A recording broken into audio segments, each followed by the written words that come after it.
Assalamualaikum warahmatullahi Bapak Ibu sekalian, saya Reynold, saya akan membantu mempelajari EKG untuk Bapak Ibu dokter pada pagi hari ini.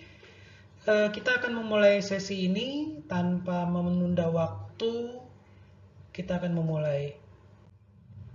Saya tidak ada sponsorship dalam melakukan sesi EKG ini, dan tidak ada kaitan dalam sesi EKG ini dengan unsur-unsur iklan.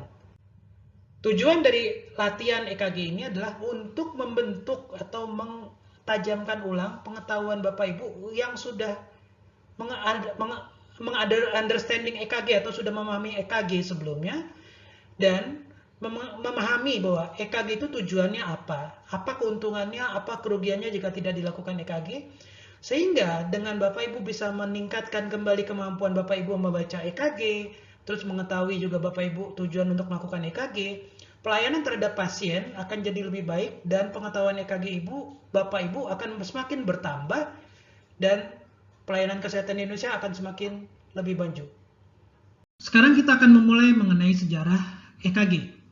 EKG itu sudah diperhitungkan sebetulnya dari sejak zaman Mesir kuno, bahwa diperkirakan bahwa ada aliran-aliran di dalam badan yang berkaitan dengan jiwa. Tapi seiring dengan perjalanannya tahun, pada 1842 orang Italia namanya Matteucci berhasil merekam aktivitas listrik dari jantung kodok. Seperti kita ingat, kalau misalnya Bapak Ibu masih di zaman-zaman pendidikan kedokteran di Indonesia yang lampau, kita pasti akan ada satu praktikum bermain dengan otot kodok pada saat kita mempelajari fisiologi.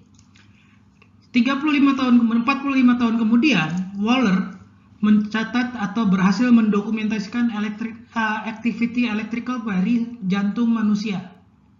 Tidak lama berselang, Eindhoven yang dikenal sebagai bapak EKG dan mendapatkan hadiah Nobel dari EKG tersebut, mencatat kalimat EKG sebagai terminologi pertama, dan dia berhasil menggunakan galvanometer untuk membuat EKG pertama yang bersifat 3 lead, dan itu yang sering kali terlihat di gambar-gambar yang Bapak Ibu pernah lihat di dalam foto-foto atau sejarah, di mana tangan kanan, tangan kiri, dan kaki kanan yang direndam di dalam ember.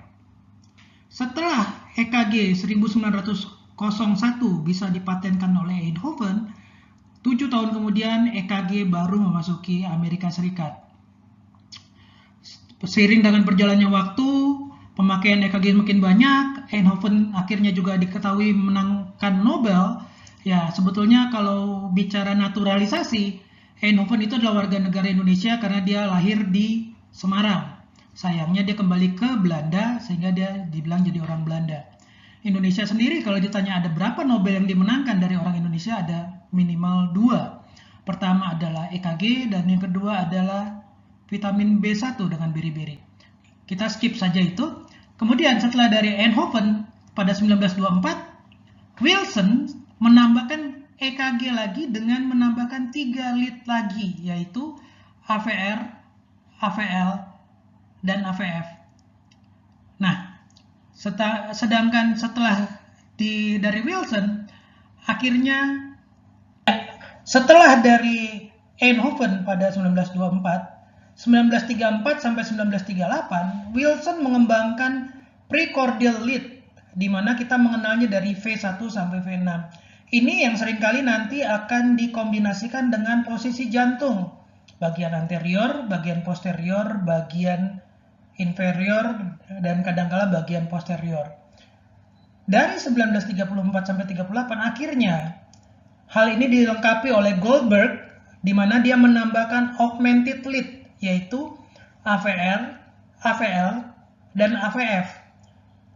Ketiga kombinasi tersebut, lead pertama 1, 2, 3 oleh Eindhoven, ditambah dengan precordial lead oleh Wilson, dan augmented lead oleh Goldberger, pada 1954 distandarisasi oleh AH sebagai sadapan 12 lead, yang saat ini kita kenal bahwa EKG untuk diagnosis diusahakan dengan EKG 12 lead.